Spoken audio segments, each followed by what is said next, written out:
Bien, 24 de marzo entonces, de 2015, seguimos con el capítulo 3, el de criminalística,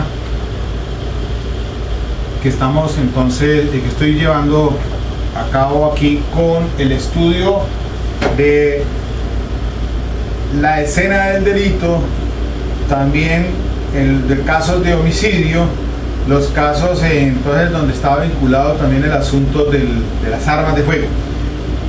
Bueno, entonces ya más o menos pues en el capítulo 2, habiendo desarrollado el tema pues básicamente de lo que tiene que ver pues con la necropsia médico-legal, del disparo y de arma de fuego, de la distancia del disparo de arma de fuego, y entonces también habiendo hecho énfasis en la investigación que debe prístinamente adelantarse por parte del ente investigador, en este caso el servidor de policía, que inicialmente asume sin necesidad de autorización judicial la inspección al lugar del hecho, que es quizás por donde arranca toda investigación, cuando se tiene entonces inmediatamente el conocimiento de la comisión de un hecho, que el fiscal todavía no ingresa hasta ese momento, solamente él después es que hace el plan metodológico, una vez que el servidor o la persona de la policía judicial que está pues a cargo de estas prístinas diligencias debe entonces presentarle un informe al fiscal, y él entonces, de acuerdo con el artículo 207 de la ley 906, hace un programa metodológico, porque dice así: recibido el informe de que trata el artículo 205, ¿no? Entonces, el artículo 205 hace referencia básicamente a la actividad de policía judicial en la indagación e investigación. Entonces dice, el 205 dice, los servidores públicos que en ejercicio de sus funciones de policía judicial reciban denuncias, querellas o informes de otra clase de los cuales infiera la posible comisión de un delito, realizarán de inmediato todos los actos urgentes, tales como inspección en el lugar del hecho, inspección de cadáver, entrevistas e interrogatorios. Además, identificarán, recogerán, embalarán técnicamente los elementos materiales probatorios y evidencia física, y registrarán por escrito, grabación magnetofónica o fonóptica, las entrevistas e interrogatorios, y se someterán a cadena de custodia. Cuando deba practicarse examen médico legal a la víctima, en lo posible, la acompañará al centro médico respectivo.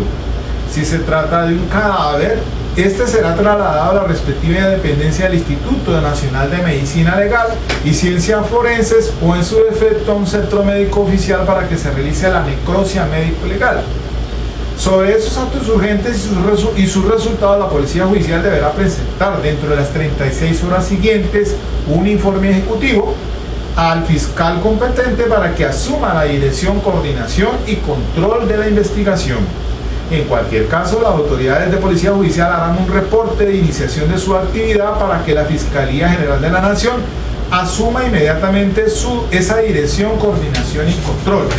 De manera que entonces, ya una vez efectuado el servidor de policía judicial lo que le corresponde de acuerdo con el artículo 213, o sea, su actuación frente a la noticia urgente, de actos urgentes, cuando se sabe de la comisión de un delito, pues dentro de las 36 horas entonces a la entrega con un informe ejecutivo al fiscal para que asuma la correspondiente investigación. Pero veamos aquí, el artículo 214 habla de la inspección de cadáver, ¿no? En un caso de homicidio, de hecho que se presuma como tal, la policía judicial inspeccionará el lugar y embalará técnicamente el cadáver, de acuerdo con los manuales de criminalística. Este se identificará por cualquiera de los métodos previstos en este código y se trasladará al centro médico legal con la orden que se practique la necropsia. Cuando en el lugar de la inspección se hallaren partes de un cuerpo humano, restos óseos o de otra índole perteneciente a ser humano, se recogerán en el estado en que se encuentren y se embalarán técnicamente. Después se trasladarán a la dependencia del Instituto Nacional de Medicina Legal y Ciencias Forenses o centro médico idóneo para los exámenes que correspondan.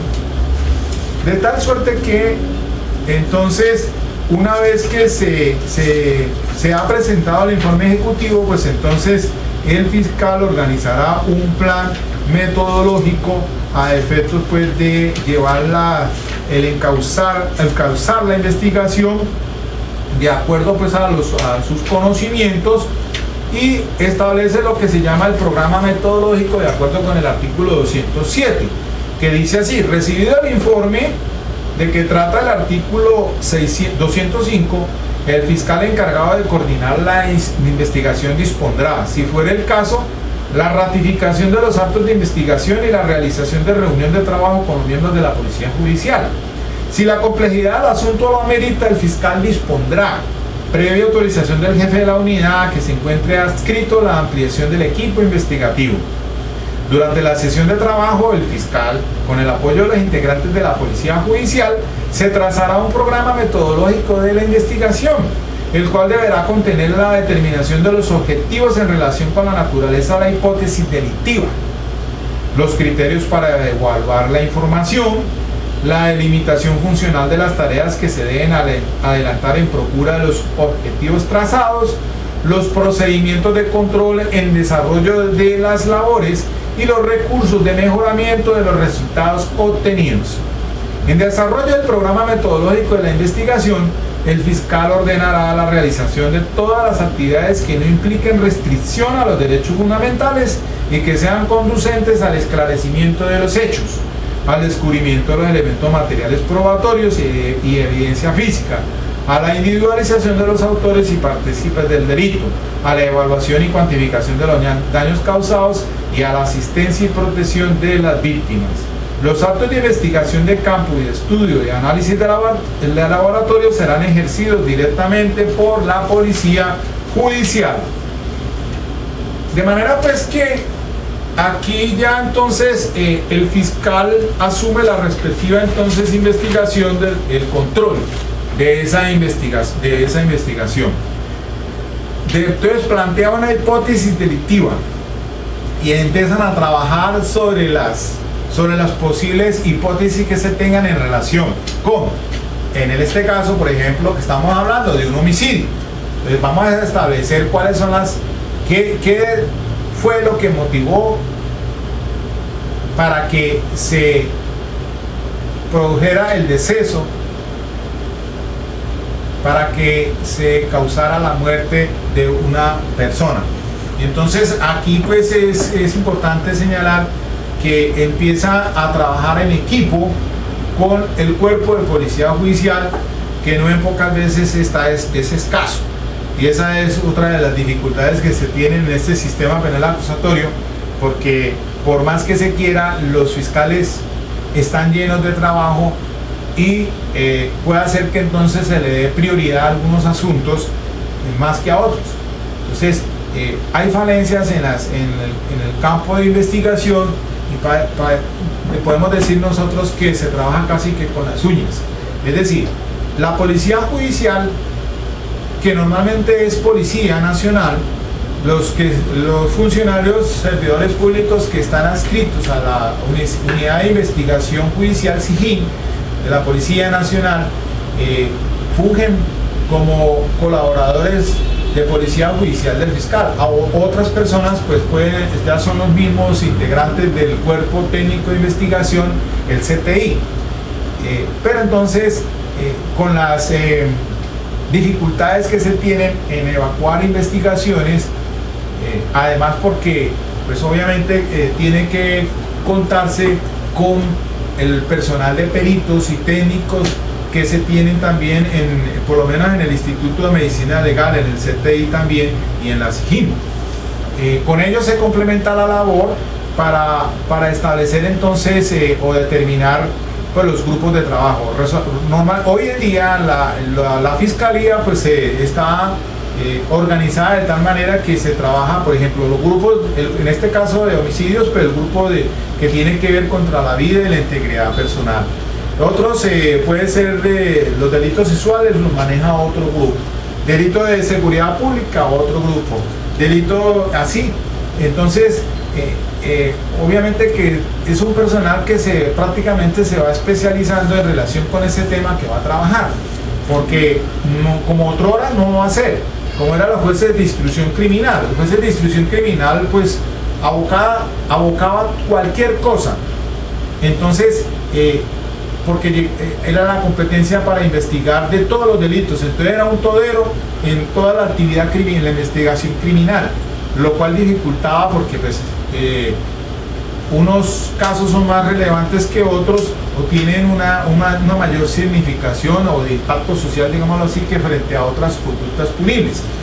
Hoy en día, por ejemplo, existen la famosa BACRIM, son grupos de fiscalía dedicados estrictamente a eso. Existe la Fiscalía también de Derechos Humanos. También, pues como está conformado ahorita por la Fiscalía General de la Nación, y el sentir es el de una investigación de contexto. Es decir, ya no se está examinando en materia penal para casos normalmente individualizados, el homicidio callejero o el homicidio que se dio por una venganza personal o el homicidio que se dio por una situación pasional. No, ya es algo más dirigido a comprometerse en la investigación frente a grupos de organización criminal, BACRIM, llamémoslo así, los reductos de delincuencia organizada, que son las que realmente preocupa y tienen un margen mayor de impacto, y por lo tanto entonces la Fiscalía está encaminando esfuerzos a esa situación. Es de entender entonces que la problemática social va evolucionando, y entonces hablamos de grandes organizaciones criminales frente a lo que se da normalmente en el común, en el diario, en el acontecer de la calle, que es diferente al hurto callejero, el despojo del celular, el fleteo, que de pronto pues entonces el homicidio en determinadas circunstancias de sicariales, por venganza, etcétera, etcétera. Una situación entonces bien compleja que le corresponde en este caso al ente investigador. Bien, dentro de todo, pues haciendo esa explicación, podemos entonces pasar al tema de las armas de fuego. Miremos que aquí pues tengo una documentación en torno a las armas de fuego que son importantes. Ahora, les vengo a explicar lo siguiente. Cuando era juez de instrucción penal militar, les dije que aquí en Cali la Policía Metropolitana pues manejaba casi un 80% eran delitos de homicidio, normalmente por los procedimientos que se dan en la calle. Es altamente los delitos de homicidio que se dan, y Cali tenemos una problemática que todas conocemos, porque tiene unas elevadas estadísticas de homicidio. No solamente homicidio que se dan pues por la policía, que tiene que enfrentar a la delincuencia, sino también homicidio, el del diario, de lo acontecer de los problemas sociales que se dan en una ciudad. Homicidio por venganzas personales, por pasionales, por etcétera, etcétera, todo lo que quieran. Entonces, en este caso pues tuve la oportunidad de investigar mucho caso relacionado con el delito de homicidio, y era particularmente algo muy interesante. En las armas, cuando se dan normalmente esta situación de homicidios contra delincuencia común, encontraba todo un arsenal, pasaba por mi despacho, porque tenía normalmente que se incautaban armas de fuego de toda índole.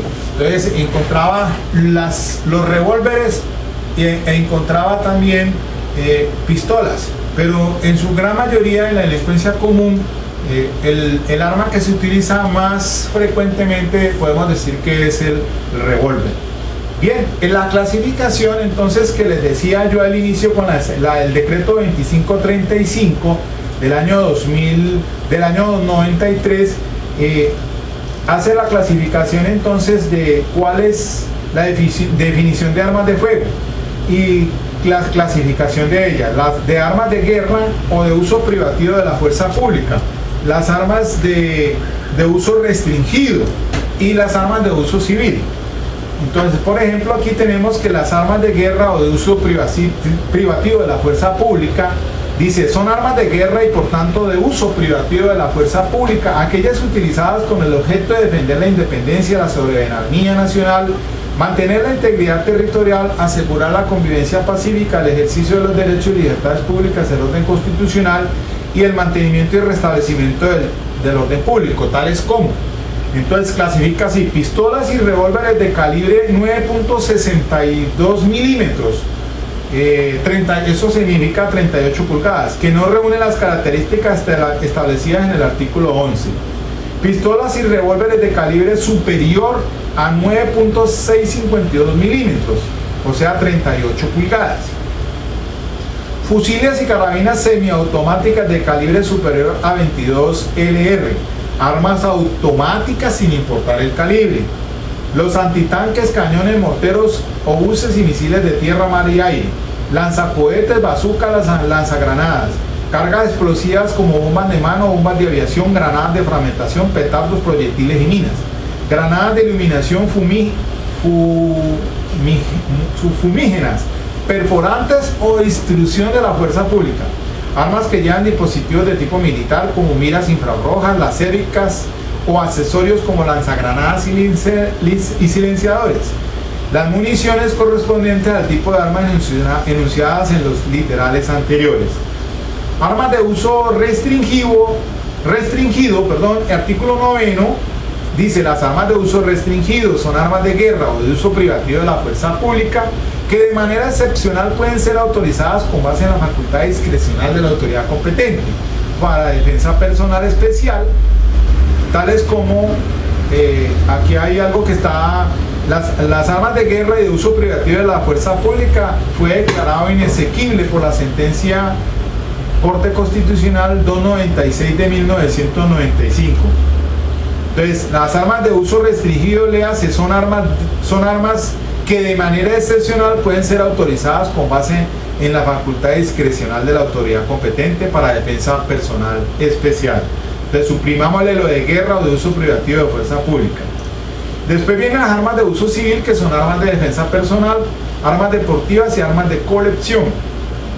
Cuando hablamos de armas de defensa personal, el artículo 11 de este decreto dice: los revólveres y pistolas que reúnan la totalidad de las siguientes características. Calibre máximo 9.652 o 38 pulgadas. Es decir, que si pasa de 9.652 el calibre en milímetros o 38 o .38 pulgadas, esas no son armas ya de defensa personal, sino de uso restringido de las Fuerzas Armadas. Cuando el calibre, la longitud máxima del cañón es de 15.24 centímetros, es decir, 6 pulgadas. En pistolas, funcionamiento por repetición o semiautomática.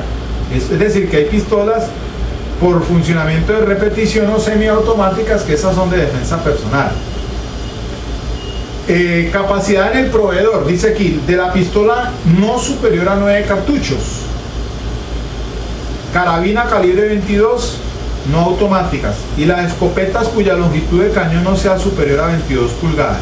Por aquí ya vamos sacando conclusiones. Entonces, de acuerdo con el artículo 365, que se regula el asunto pues de la fabricación, tráfico, aporte o tenencia de armas de fuego, accesorios, partes o municiones. Ahora sí lo leo.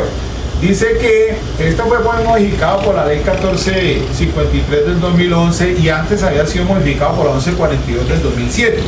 Dice: el que sin permiso de autoridad competente importe, trafique, fabrique, transporte, almacene, distribuya, venda, suministre, repare, porte o tenga en un lugar armas de fuego de defensa personal, sus partes esenciales, accesorios esenciales o municiones, incurrirá en prisión de 9 a 12 años.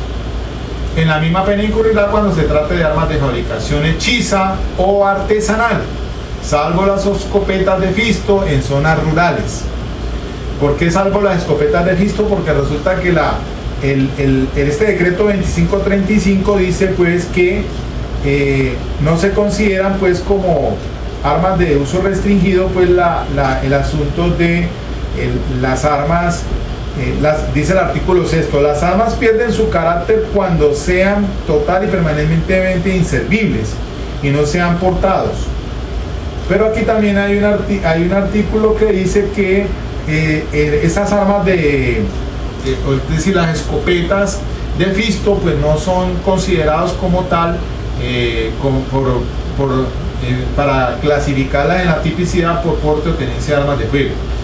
Bien, la pena anteriormente dispuesta se duplica cuando la conducta se cometa en las siguientes circunstancias. Primero, utilizando medios motorizados. Segundo, cuando el arma provenga de un delito. Tercero, cuando se oponga resistencia en forma violenta a los requerimientos de las autoridades. Cuarto, cuando se empleen máscaras o elementos similares que sirvan para ocultar la identidad o la dificulten. Quinto, obrar en coparticipación criminal. Sexto, aquí hago resalto lo siguiente: cuando las armas o municiones hayan sido modificadas en sus características de fabricación u origen que aumenten su letalidad. Séptimo, cuando el autor pertenezca o haga parte de un grupo de delincuencia organizado. De tal manera entonces que este artículo pues tipifica entonces en relación pues con el porte de armas de fuego, accesorios, partes o municiones, y entiendas entonces las partes esenciales o accesorios esenciales o municiones. No habla de y, sino o, que es diferente. Es decir, si lo encuentran con munición, pues también entonces estará incurso en el artículo 365. El artículo 366, que fue modificado por la 1142 del 2007 y también por la 1453 del 2011, dice el que sin permiso de autoridad competente importe, trafique, fabrique, transporte, repare, almacene, conserve, adquiera, suministre, porte o tenga en un lugar armas o sus partes esenciales, accesorios esenciales, municiones de uso privativo de las Fuerzas Armadas o explosivos, incurrirá en prisión de 11 a 15 años. Y la pena anterior se duplica cuando concurran las mismas circunstancias del inciso segundo del artículo 365. Pues bien, aquí entonces entremos un poquito más a fondo y vamos a explicar lo siguiente. A grosso modo entonces en materia de armas tenemos dos clasificaciones básicamente, pues sin mencionar el fusil y sin mencionar escopeta, sin mencionar otra clase de armas. Solamente vamos a referirnos entonces a lo más común, al revólver y a la pistola. ¿Qué diferencia un revólver de una pistola? Pues que el revólver, normalmente el revólver es el que tiene el tambor, bien sea para cargar capacidad de 6 tiros o 5 tiros, según la clase de fabricante. Lo podemos encontrar el marca Colt, el Smith Wesson, el Ruger, etcétera, etcétera. Cualquier cantidad de revólveres existen por fabricación o por fabricante. Normalmente es el Smith Wesson, es el revólver que más se ha difundido y es el del calibre .38. Las pistolas son aquellas que su funcionamiento se da porque utilizan un proveedor. El proveedor tiene una cantidad determinada de alojamiento de cartuchos o de tiros.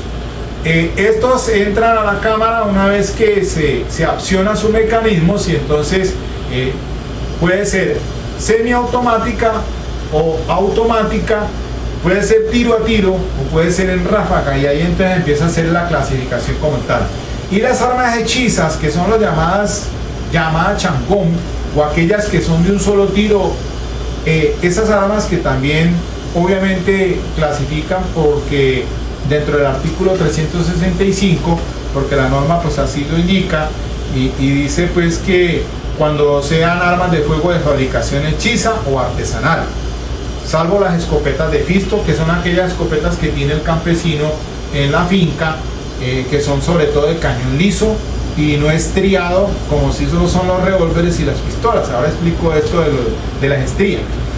Bien, para complementar entonces, resulta de que en materia pues de calibre, encontramos lo siguiente, encuentro yo. Dice aquí lo siguiente: los calibres de las municiones se refieren es al diámetro de la bala. Y ese diámetro se puede expresar en pulgadas, que es como acostumbran los americanos. Es decir, en Estados Unidos se hablan de pulgadas. O en milímetros, que es lo que se hace por los europeos. Por ejemplo, los americanos dicen calibre 44, significa que la bala mide 0.44 pulgadas de diámetro.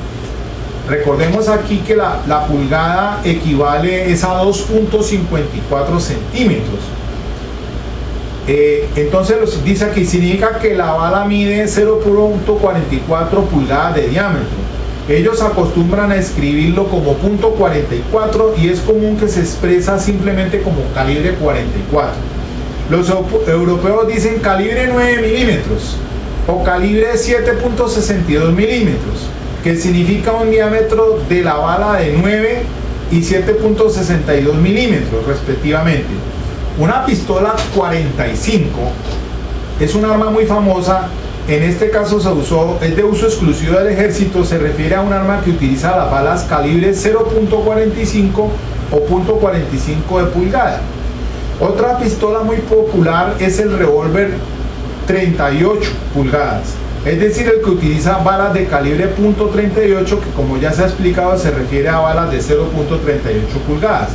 Para que se entienda mejor, si lo desea, usted puede transformar el calibre de pulgadas a milímetros. Para ello baste saber que una pulgada equivale a 2.54 centímetros, es decir, 25.4 milímetros, teniendo en cuenta que un centímetro tiene 10 milímetros, o sea que una pulgada, que son 2.54, equivalen entonces a 25.4 milímetros. Por lo tanto, para expresar en milímetros el calibre de una pistola 45, basta multiplicar 0.45 por 25.4 y eso equivale a 11.43 milímetros. Como se puede ver, la pistola 45, 11.43 milímetros, es de un calibre bastante poderoso, ya que las armas cortas tipo revólver por lo regular andan alrededor de los 7 o los 9 milímetros. A ver, es importante. Aquí tengo un gráfico, si lo alcanzan a ver. Este es más o menos esta circunferencia que tengo aquí. Explica la forma en que el revólver, en su diseño, en el cañón del arma, lo conforman unas estrías, que si algunas marcas de revólveres y de pistolas pueden ser en sentido destrógiro, es decir, que giran hacia la derecha, y hay otros que son levógiros, es decir, que giran hacia la izquierda. Entonces, según la marca del fabricante, cuando se acciona el mecanismo del disparador, es decir, cuando el martilla, el fulminante que va en el culote de la vainilla, lo que hace es explosionar el fulminante y produce la explosión de la pólvora, que es la que le da el impulso finalmente al proyectil que sale del cartucho, y entonces va girando por el intermedio de las estrías a una velocidad que según el cañón del arma pues le permite entonces una velocidad importante, y lo mismo va a generar el impacto en la bala, en ese recorrido que hace, y finalmente en la balística de exterior. Esta balística de interior es al interior del arma. Otra cosa es la balística exterior, que es la que se produce después de que sale ya finalmente e impacta con el organismo. Es decir, aquí pueden ver ustedes esta circunferencia y esta forma de las estrías. Allí se forma una cuestión que se llama macizos, los campos y los filos. Entonces, el cañón del arma mide el calibre, es decir, solamente se cuenta desde el macizo hasta el extremo, y entonces así mismo va a determinar el calibre del arma. Los revólveres, normalmente el revólver, pues tenemos usualmente el calibre 32, o sea, el de 32 pulgadas, y el calibre, el de 38, que es normalmente el cartucho, el calibre 38 es un cartucho que se utiliza en las armas Smith Wesson, que repito, pues su calibre pues está según el arma que se vaya a emplear, porque el cartucho 32 pues son para armas tipo calibre 32, no va a poder ser utilizada en calibres 38 y ni menos en una Colt 45 que tiene ya como les explicamos aquí 11.43 milímetros. Usualmente los revólveres entonces van en regularmente van entre 7 a 9 milímetros. Por eso es que entonces se determina que la munición que se emplea en las pistolas no se pueden hacer en algunas pueden utilizar en algunos revólveres por su calibre. Las pistolas pues pueden ser de calibre 7.65 como también pueden ser de calibres 9 milímetros. Algún tipo de cartucho como el del Magnum 357, que es un calibre más potencia o más alto, se puede utilizar así igualmente en la pistola. Pero entonces usualmente la munición que se emplea en la pistola no se puede utilizar en los revólveres. El revólver pues está diseñado 6 cartuchos que van a ser tiro a tiro, impactando, entonces accionando los mecanismos con el dedo, imprimiéndole una fuerza tal que produce el martillo en la que acciona la punta, toca el fulminante y produce la descarga de pólvora, que es la que finalmente entonces le da el impulso y hay una fuerza cinética, y entonces según el diámetro o la prolongación del cañón, porque hay armas que, como decían aquí, de 6 pulgadas de largo, hay otras que son de menos pulgadas, entonces así mismo pues va a tener un recorrido espiral que le va a generar la fuerza cinética hasta finalmente impactar con el extremo el cual pues se va dirigido. Entonces el daño que se produce con ese tipo de cartucho, en este caso de la ojiva, que es la que finalmente va formando pues tenemos aquí la vainilla y después viene la ojiva o el plomo, que es la parte donde va formando esa vainilla. Igualmente entonces ahí también vamos a tener una clasificación de los cartuchos que usualmente se utilizan en las diferentes armas. Entonces usualmente vamos a encontrar armas, el tipo es el plomo. El plomo es la aleación que se utiliza, en la que de acuerdo pues a una clasificación que existe, también puede ser un plomo descubierto, puede ser encamisado en aleación de cobre o de zinc, o también puede ser semi encamisado. Usualmente entonces eso tiene una dinámica importante en la forma en que impacta. Por ejemplo, el plomo, cuando toca partes y el cuerpo, en el cuerpo humano, digámoslo así, cuando entra en las partes blandas, pero impacta con algo sólido, se deforma, se expande, y eso causa daño ostensible en el organismo. Por eso es que entonces hay algunas clases de ojivas, las que más hacen daño, que son las llamadas tipo bala dundum, que son las que tiene como un orificio en la parte final, que es un vacío en la cámara, que cuando impacta el cuerpo sólido, lo que hace es expandirse, y eso genera entonces más daño. Esas balas son prohibidas. Esas balas no son las que convencionalmente se utilizan y están permitidas por la Convención de Ginebra.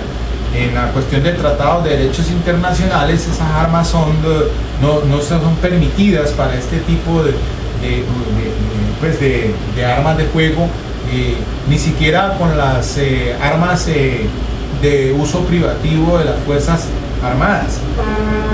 Allí entonces hay un referente muy importante que hay que tener pues en cuenta para clasificar entonces el tipo de de munición, que es la que se emplea. Mire, aquí estaba entonces haciendo referencia al decreto 2535, y entonces dice que cuando se refiere a las armas de defensa personal, pues dice que su calibre máximo es 9.652 milímetros, o sea 38 pulgadas, como dicen los americanos.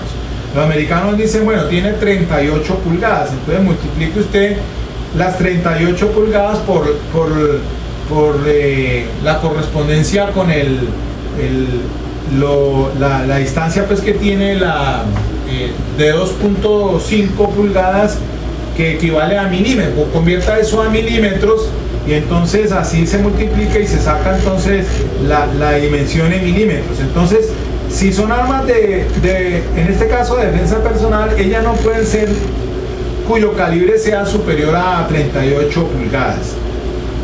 La longitud máxima del cañón es de 15.24 centímetros, es decir que no puede ser superior a 6 pulgadas.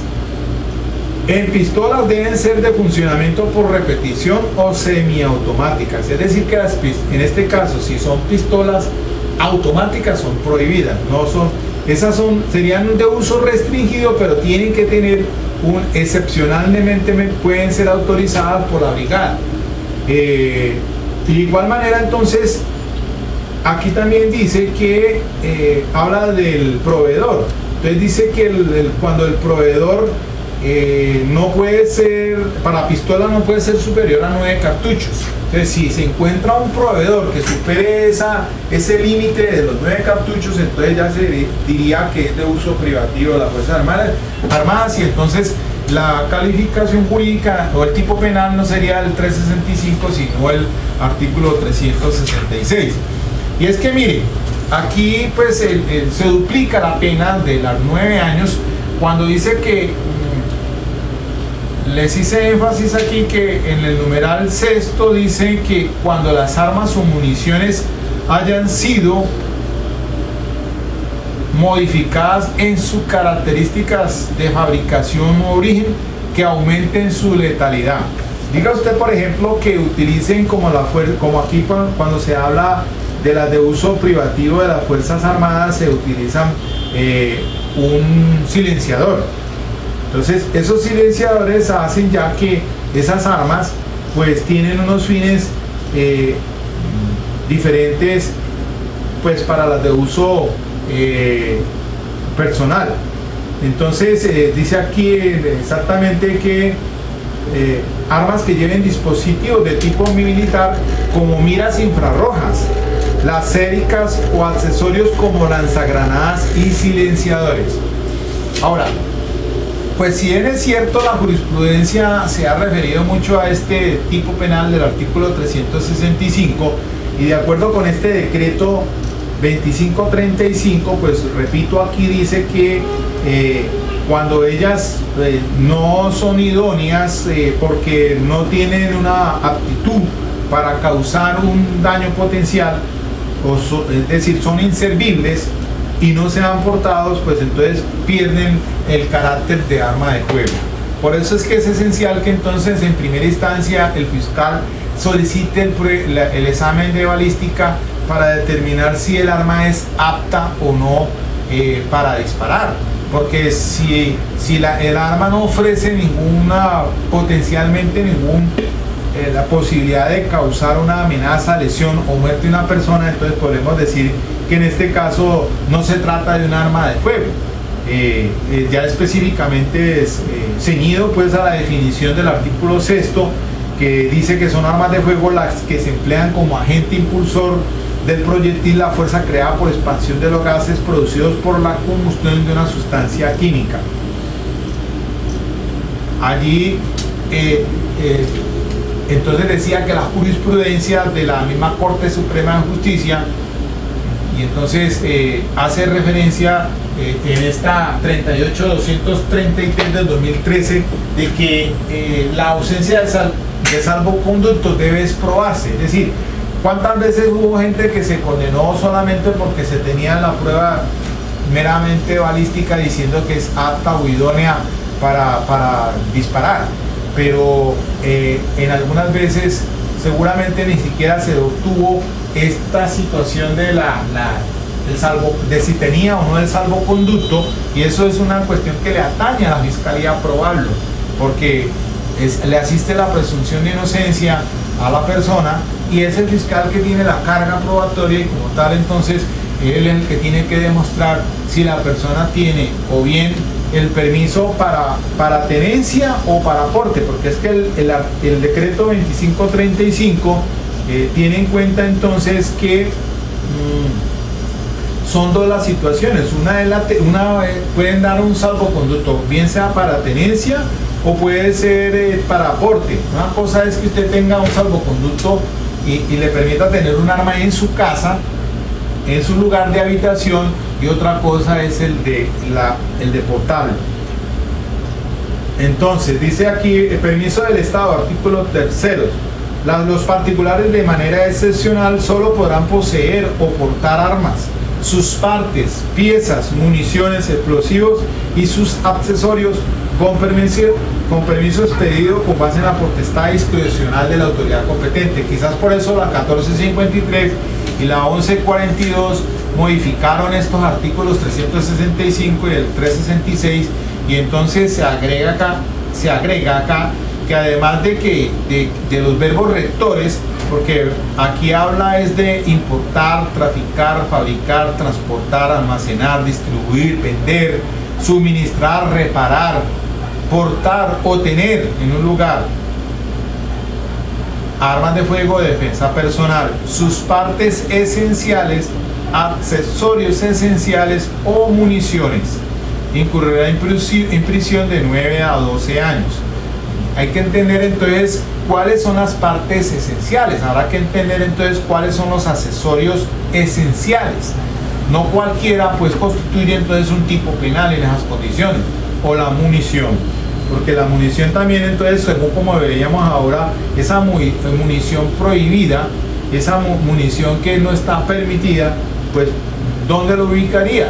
Si sería en munición de acuerdo con el 365 o munición sobre asuntos referidos al artículo 366, porque acá también dice lo mismo. Porte o tenga en un lugar armas o sus partes esenciales, accesorios esenciales, municiones de uso privativo de las Fuerzas Armadas o explosivos. Allí tiene que resaltarse entonces la importancia que tiene que se conozca este decreto 2535 del año 93 en relación pues con el asunto de las armas, de las municiones y de todos los componentes. ¿Qué dice de las armas? A ver, ¿qué dice aquí? Accesorios prohibidos. Se consideran de uso privativo de la fuerza pública las minas infrarrojas, las séricas o de ampliación lumínica, los silenciadores y los elementos que alteren su sonido. Bueno, tenencia de armas y municiones. Se entiende por tenencia de armas su posesión dentro del inmueble registrado en el correspondiente permiso. La tenencia solo autoriza el uso de armas dentro del inmueble al titular del permiso vigente y a quienes, siendo sus moradores permanentes o transitorios, asuman dicha defensa. Mientras que el porte de armas se entiende por tal la acción de llevarlas consigo o a su alcance para defensa personal con el respectivo permiso expedido por la autoridad competente. El transporte es que pueden ser transportadas de un lugar a otro para reparación o práctica de tiro en sitios autorizados. Y entonces habla de los permisos, este decreto 2535 del año 93, que es importante tenerlo en cuenta entonces para este tipo de clasificación a que me he venido refiriendo, toda vez que es importante pues para la tipicidad, el principio de legalidad del delito, que tiene que ver esencialmente con esta figura. Es quizás uno de los temas controversiales que se tienen en cuanto a determinar entonces en qué casos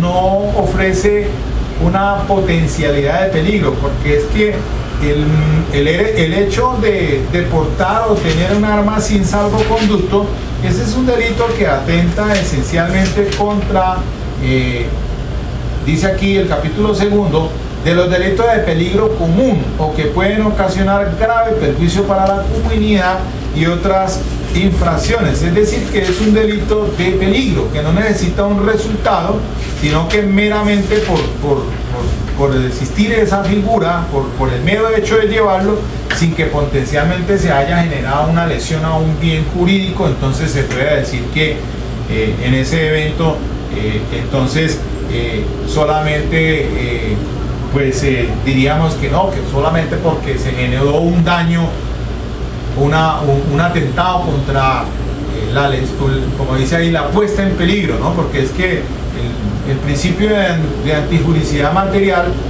del artículo del Código Penal establece es que lesione o ponga en peligro efectivamente un bien jurídico.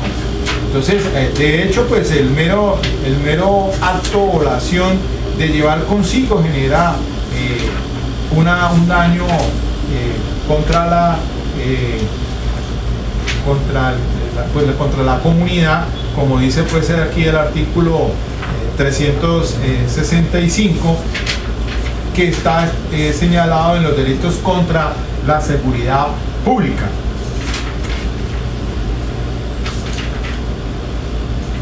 Bien, pienso yo que este es un tema muy importante, y en esta dinámica que estoy trabajando, lo he denominado así en estos capítulos como criminalística, pero que pues quería comenzar con este tema de los delitos de homicidio y los delitos que tienen que ver contra la vida y la integridad personal, y lo cual está ligado indefectiblemente sobre todo al uso de las armas de fuego.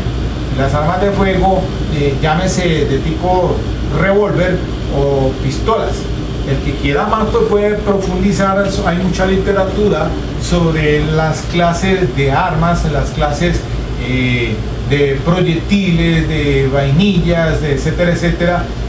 Pues en realidad pues no soy experto en ese tema, eso no soy perito balístico como tal, pero sí pues por lo menos tengo un conocimiento amplio, y esto lo hago es para que lo complementemos con estos referentes jurisprudenciales, porque sé que a muchos les toca atender casos, no solamente pues delitos contra la vida y la integridad personal, sino también pues delitos del porte de armas, que es una figura que hoy en día, de acuerdo con ese artículo 365 del Código Penal, resulta mucha gente procesada penalmente por este delito, que hoy tenemos conocimiento igualmente que se está degradando la conducta por el porte de arma de fuego.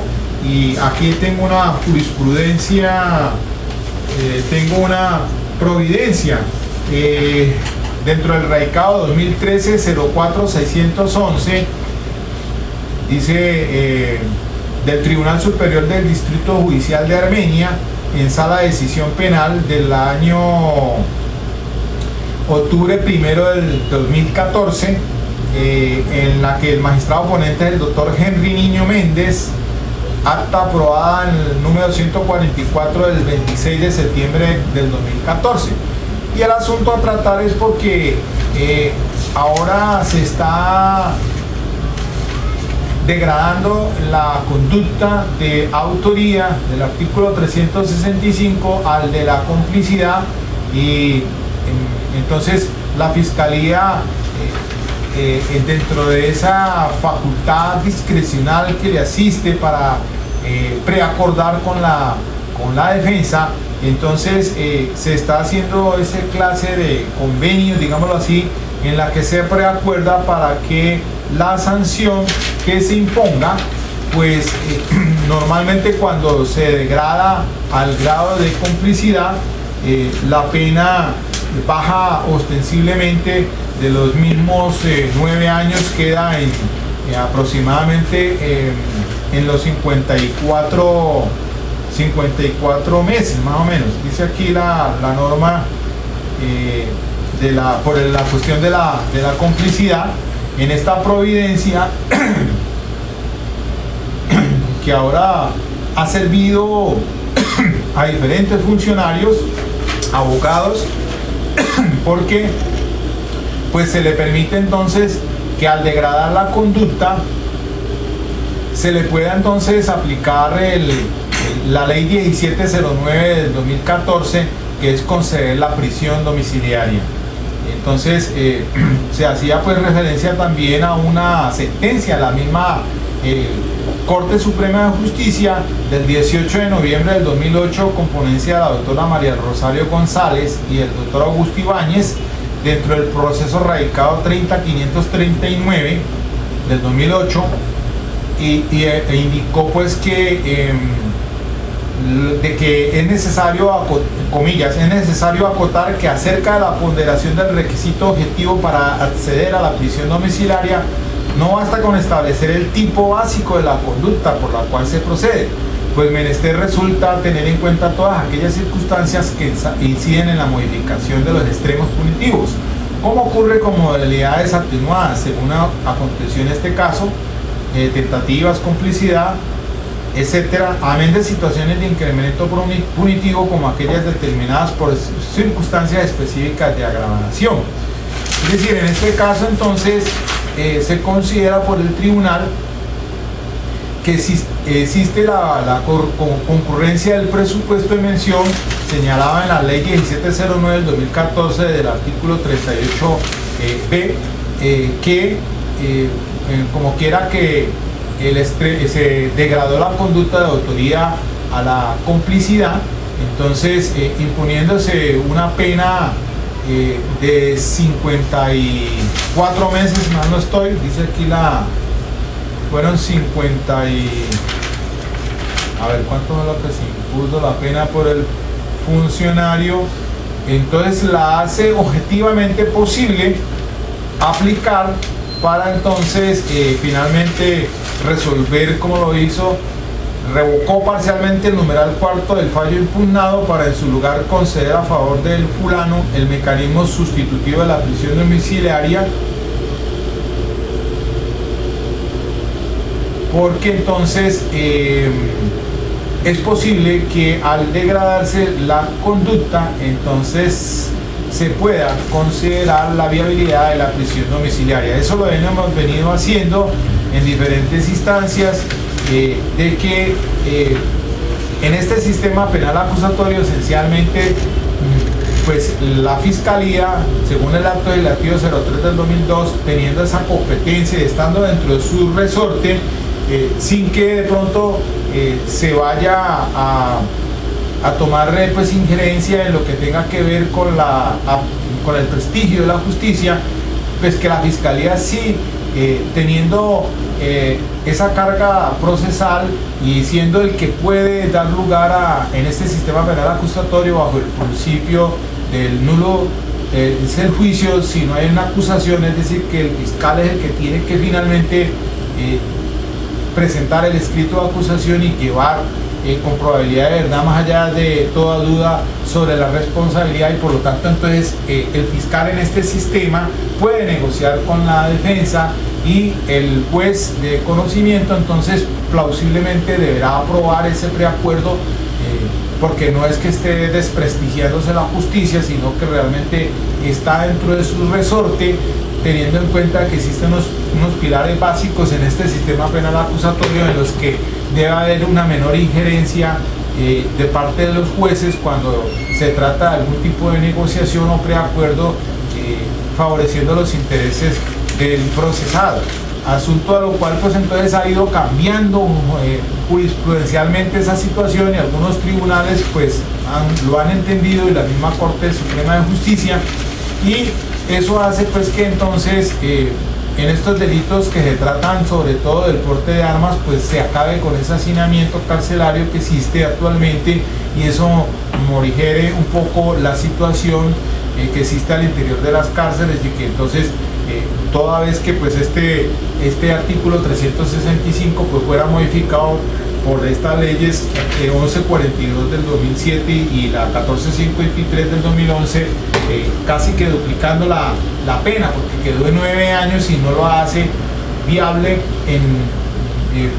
para conceder una prisión domiciliaria frente a una conducta punible de estas. Entonces solamente la vía es de degradarla y darle pues aplicación, y este es uno de los referentes jurisprudenciales de los alta de la corte, en este caso es del tribunal del Distrito Judicial de Armenia en su sala de decisión penal, repito pues y reciente porque es de octubre 1 del 2014, que permite entonces degradar la conducta a complicidad, baja la pena a 54 meses más o menos, y puede concederse la prisión domiciliaria toda vez que pues no está prohibida por el artículo 38 para el porte, y a no ser pues que la persona tenga antecedentes penales.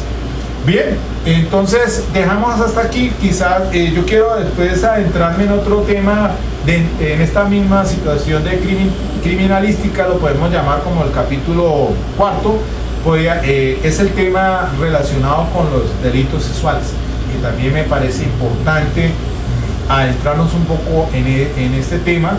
Y lo manejamos entonces desde dos órbitas, hacemos una comparación no solamente desde el punto de vista jurisprudencial o referente jurisprudencial, sino que también pues miremoslo en criminalística desde el punto de vista de la medicina legal, del forense, y entonces ahondamos un poco en ese tópico. Por razón del tiempo entonces prácticamente dejémoslo aquí y continuamos entonces en otro capítulo después.